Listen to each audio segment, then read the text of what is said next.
Assalamualaikum warahmatullahi wabarakatuh. Hai guys, kembali lagi di channel YouTube saya. Saya Lelis Danisi. Di sini saya membuat video kali ini yaitu menjelaskan tentang artikel saya yang saya buat sendiri.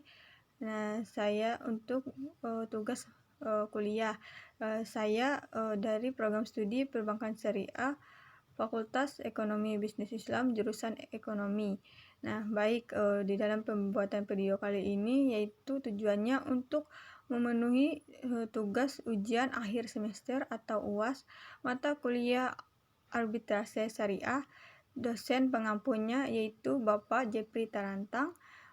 Di sini saya akan menjelaskan artikel saya sendiri yang berjudul Eksistensi Penyelesaian Sengketa Investasi Syariah melalui Badan Arbitrase Syariah Nasional. Nah, baik, di dalam artikel ini kenapa saya mengambil judul ini, karena saya ada pernah membaca tentang investasi, makanya saya ambil bagaimana cara penyelesaian investasi melalui Badan Arbitrase Syariah Nasional. Nah, di dalam artikel ini ada isi abstrak, kemudian kata kunci, kemudian pendahuluan, metode penelitian, kemudian pembahasan. Nah, di dalam pembahasan ini ada 3 pembahasan. Yang pertama itu fenomena sengketa investasi syariah di Indonesia, kemudian keberadaan arbitrase syariah nasional dalam menyelesaikan sengketa investasi syariah, kemudian implementasi penyelesaian sengketa investasi syariah melalui Badan Arbitrase Syariah Nasional. Nah, baik, di dalam inilah saya langsung menjelaskan di dalam pendahuluan saja, yang dimana di sini perlu kita ketahui dulu Badan Arbitrase Syariah itu apa dulu. Nah, yang mana di dalam ini Badan Arbitrase Syariah Nasional merupakan salah satu lembaga arbitrase yang memiliki kewenangan untuk menyelesaikan sengketa bisnis syariah seperti investasi.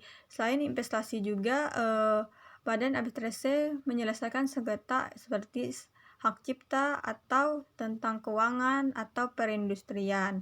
Nah, jadi Badan Arbitrase Syariah memiliki hukum acara arbitrasi tersendiri yang dapat dijadikan jalan keluar bagi para pihak yang bersengketa yang diatur dalam peraturan Badan Arbitrase Syariah Nasional. Nah, Badan Arbitrase Syariah Nasional itu berpusat pada common law yang berbasis syariah atau bidang muamalah. Nah, di sini langsung saja di pendahuluan itu ada kalimat yang ada beberapa sumber yang mengulas keutamaan arbitrase atas penyelesaian sengketa melalui proses peradilan. Nah, dalam penyelesaian sengketa melalui pengadilan hanya bersifat formalistik karena para pihak yang bersengketa dipaksa untuk menerima putusan pengadilan. Kemudian meskipun putusan tersebut dianggap tidak memenuhi keadilan, sehingga isu ini akan menimbulkan kekhawatiran masyarakat. Oleh karena itu Majelis Ulama Indonesia telah menginisiasi pembentukan Badan Arbitrase Muamalat Indonesia yang kini dikenal dengan Badan Arbitrase Syariah Nasional atau Basarnas. Nah, jadi Basarnas, Badan Arbitrase Syariah Nasional atau singkatan Basarnas, itu merupakan salah satu yayasan intervensi yang memiliki posisi untuk menentukan perdebatan bisnis syariah. Nah, salah satunya itu adalah investasi syariah. Kemudian itu dalam peraturan prosedural Badan Arbitrase Syariah Nasional mengarahkan premis halal, khususnya dengan mengikuti Al-Quran, As-Sunnah, Ijma, Undang-Undang Nomor 30 Tahun 99, Keputusan MUI, dan Fatwa DSN MUI. Nah, yang dimana ada 2 cara penyelesaian sengketa, yaitu dengan membawa sengketa ke pengadilan yang dikenal dengan istilah litigasi, dan penyelesaian sengketa di luar pengadilan yang dikenal dengan istilah non-litigasi. Nah, penyelesaian sengketa di luar pengadilan non-litigasi terdiri dari berbagai cara, yaitu ada 4, yaitu konsiliasi, mediasi, negosiasi, dan arbitrase antara para pihak. Nah, masing-masing cara penyelesaian sengketa bisnis ini memiliki kelebihan dan kekurangannya masing-masing. Oke, lanjut.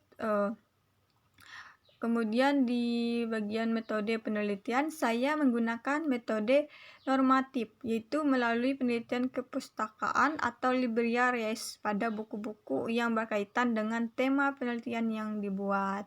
Nah, dengan juga bersumber dari beberapa penelitian. Nah, dalam sebuah penelitian penelitian ini saya menggunakan metode penelitian kepustakaan, pendekatan syar'i, dan juga pendekatan yuridis yang akan digunakan dalam pengumpulan data. Kemudian di sini ada langsung ke dalam pembahasan. Nah, yang pertama itu saya membahas tentang fenomena sengketa investasi syariah di Indonesia.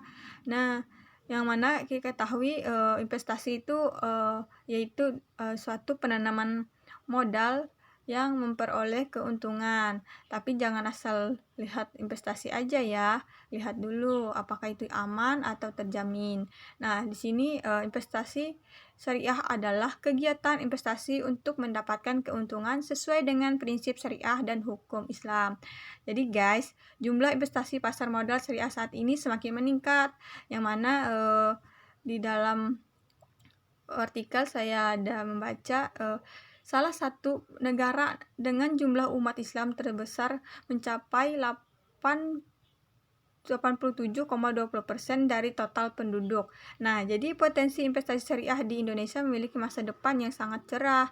Dilihat dari data Bursa Efek BI, jumlah investor pasar modal syariah di Indonesia hingga Agustus 2021 sudah mencapai 100.000 investor, guys. Jadi gimana sahabatku ya, teman-teman yang ada di YouTube ini, yang dengarkan YouTube ini. Jadi data tersebut diperoleh dari jumlah investor yang menggunakan sistem perdagangan online syariah, yaitu atau disingkat SOTS. Nah, dalam bertransaksi. Nah, di sini juga ada tertulis yang dimana ada contoh kasus sebelum kita mengenal investasi syariah dulu, yang misalnya kita masuk ke investasi syariah itu bagaimana, apakah kita harus masuk saja atau gimana. Sebelum kita masuk ke investasi syariah itu harus ada jaminannya, seperti di dalam investasi tersebut apakah ada OJK yang menjamin, otoritas jasa keuangan, atau BI Bursa Efek Indonesia yang menjamin bahwa itu resmi. Jadi walaupun suatu terjadi masih ada pertanggungjawabannya.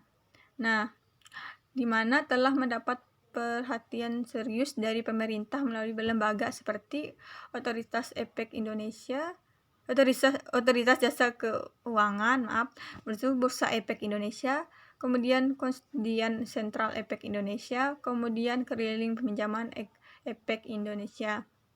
Nah, saat ini sudah banyak instrumen investasi syariah yang dapat dengan mudah dijangkau oleh masyarakat luas, guys. Yang mana itu dimulai dari deposito syariah, suku, reksadana syariah, saham syariah, dan lain sebagainya. Nah, seperti yang saya ambil ini ada contoh kasus sengketa investasi syariah, yaitu investasi pada perbankan syariah yang timbul dari perjanjian murabahah. Nah, contoh kasusnya seperti ini, guys. Kalau para sahabat sahabat YouTube yang menonton, contohnya sengketa bank syariah. Nah, misalnya antara Pertamina dengan bank syariah.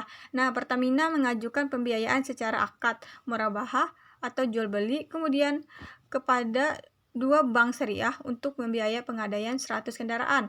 Nah, kedua bank syariah itu mengucurkan pembiayaan untuk 50 kendaraan.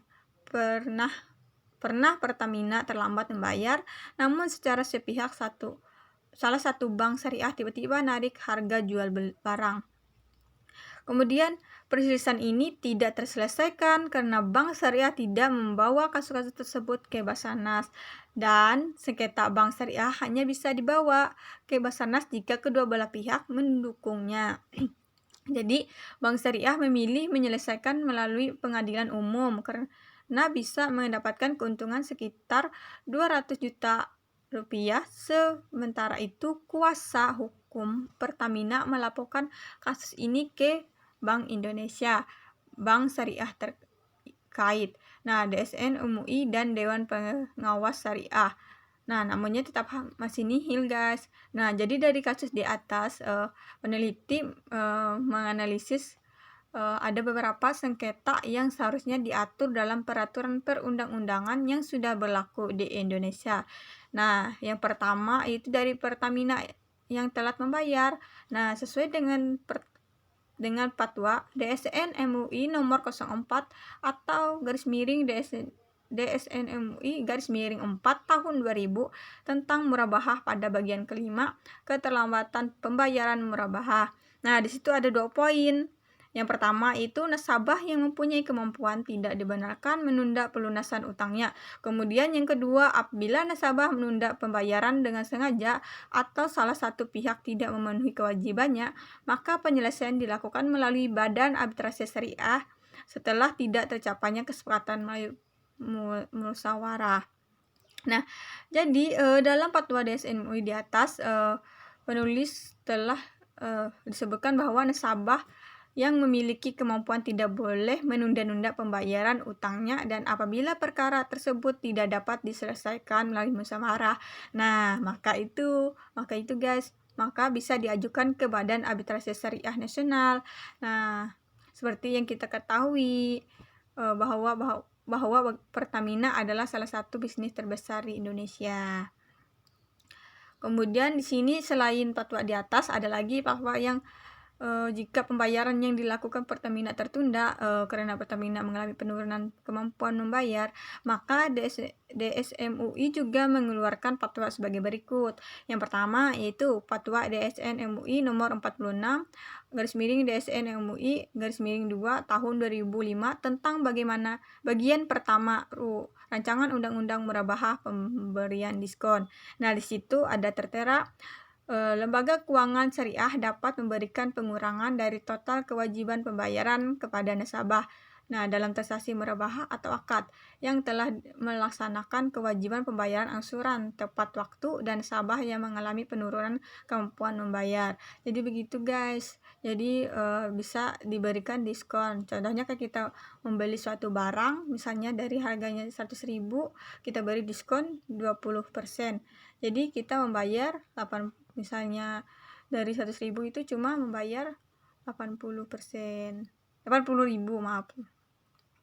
Kemudian yang kedua yaitu fatwa DSN MUI nomor 47 _DSN MUI _2 tahun 2005.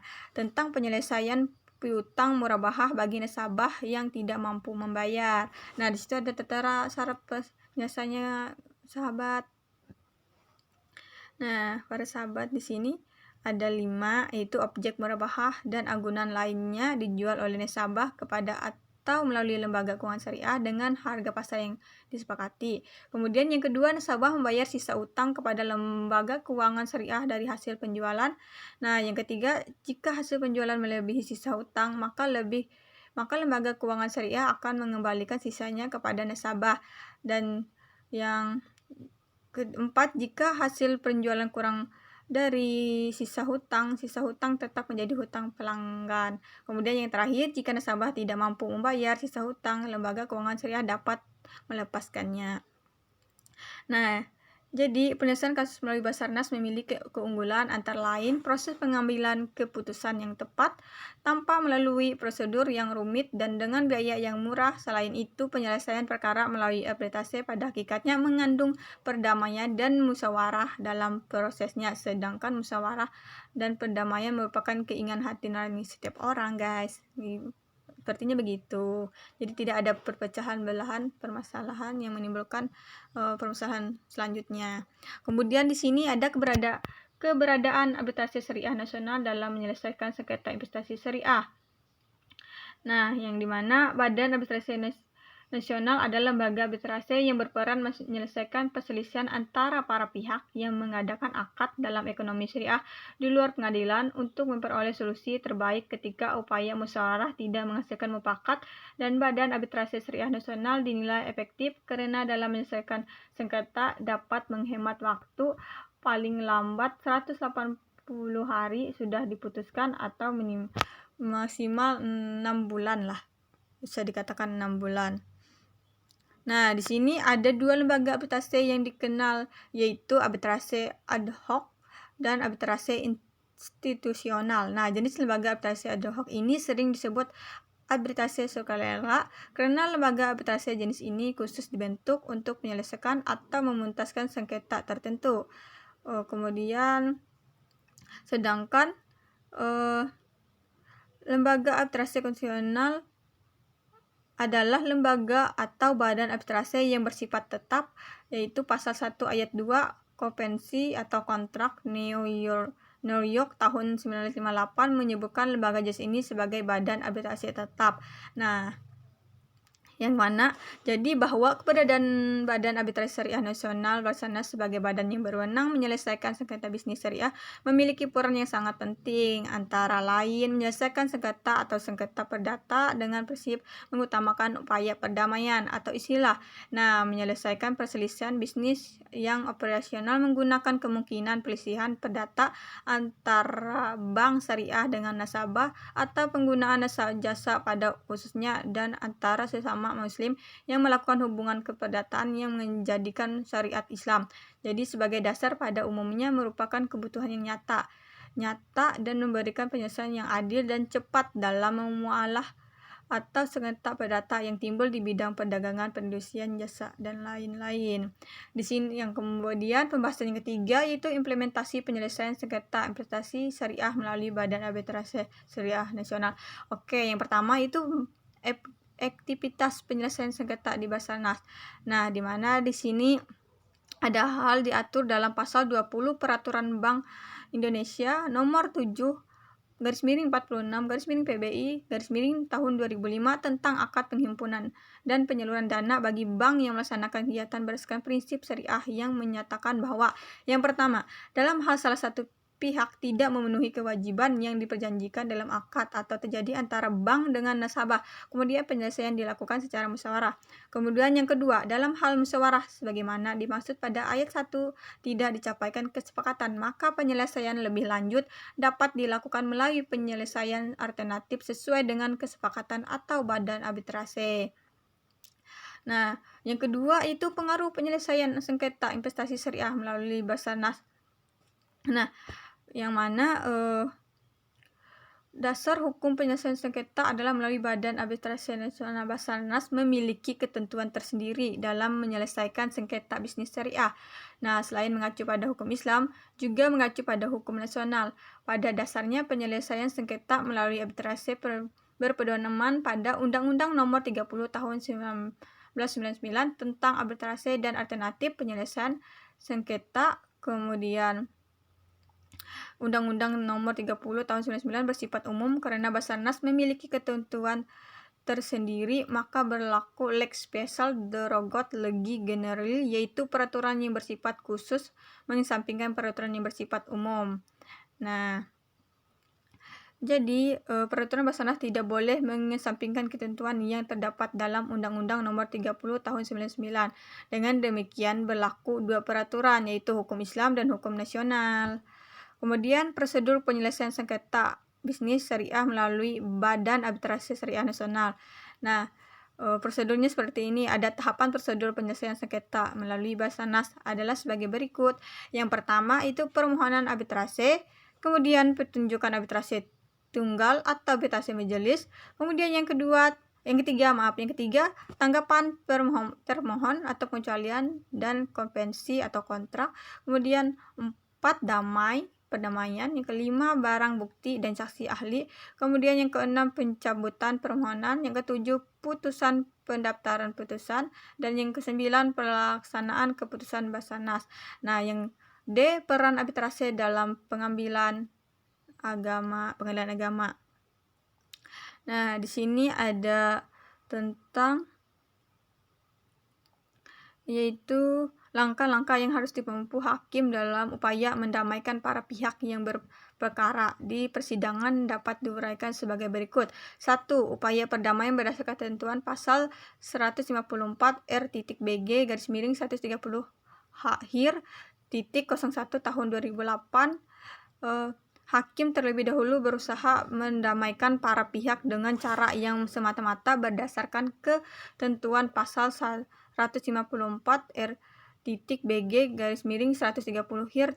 Tindakan yang harus dilakukan hakim dalam mencari perdamaian dapat dipahami dan diketentuai pasal itu sendiri, yang antara lain menyatakan bahwa yang pertama, jika pada hari yang telah ditentukan para pihak menghadap pengadilan melalui ketua akan berusaha mendamaikannya.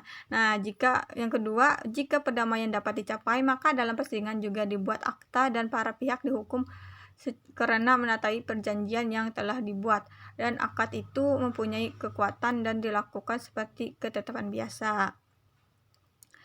Nah, kemudian yang terakhir itu penyelesaian melalui proses persidangan atau litigasi. Nah, bagaimana telah ada hal-hal yang penting yang harus dilakukan terlebih dahulu, antara lain yang pertama yaitu pastikan bahwa perkara tersebut bukan perkara perjanjian yang mengandung kausal arbitrase, dan yang kedua mempelajari dengan seksama kesepakatan kontrak yang mendasari kerjasama antara para pihak. Oke guys, mungkin itu saja yang dapat saya sampaikan. Dari dapat kita tarik kesimpulan dari artikel ini, yaitu yang pertama yaitu penyelesaian sengketa usaha syariah penanaman modal syariah dapat dilakukan melalui beberapa alternatif, yaitu mediasi melalui lembaga arbitrase syariah dan litigasi. Kemudian yang kedua, penyelesaian sengketa bisnis melalui mekanisme ADR berupa konsultasi, negosiasi, mediasi, konsiliasi, dan express judgment atau melalui mekanisme arbitrase banyak dipilih oleh para pihak yang bersengketa karena beberapa alasan, antara lain kesukarelaan dalam proses cepat, prosedur rahasia, dan penilaian ahli, atau melalui mekanisme arbitrase banyak dipilih oleh para pihak yang bersengketa karena beberapa alasan, antara lain kesukarelaan dalam proses, prosedur cepat, rahasia, hemat waktu, hemat biaya, keputusan non-yudisial, fleksibilitas dalam merancang persyaratan penyelesaian sengketa, win-win solutions, menjaga hubungan baik antara pihak-pihak yang bersengketa. Kemudian yang ketiga yaitu penyelesaian sengketa di pengadilan menerapkan asas pilihan hukum yang tergantung pada kesepakatan para pihak yang mengadakan kontrak bisnis dalam klausul perjanjian, yaitu sengketa dapat diselesaikan di pengadilan agama atau pengadilan negeri. Oke guys, mungkin itu saja yang dapat saya sampaikan dari penjelasan artikel ini. Karena mohon maaf jika ada kekurangan karena sama-sama baru belajar juga. Dari kata ataupun ucapan saya yang salah, yang terbelit-belit, saya mohon maaf. Saya ucapkan terima kasih. Wassalamualaikum warahmatullahi wabarakatuh.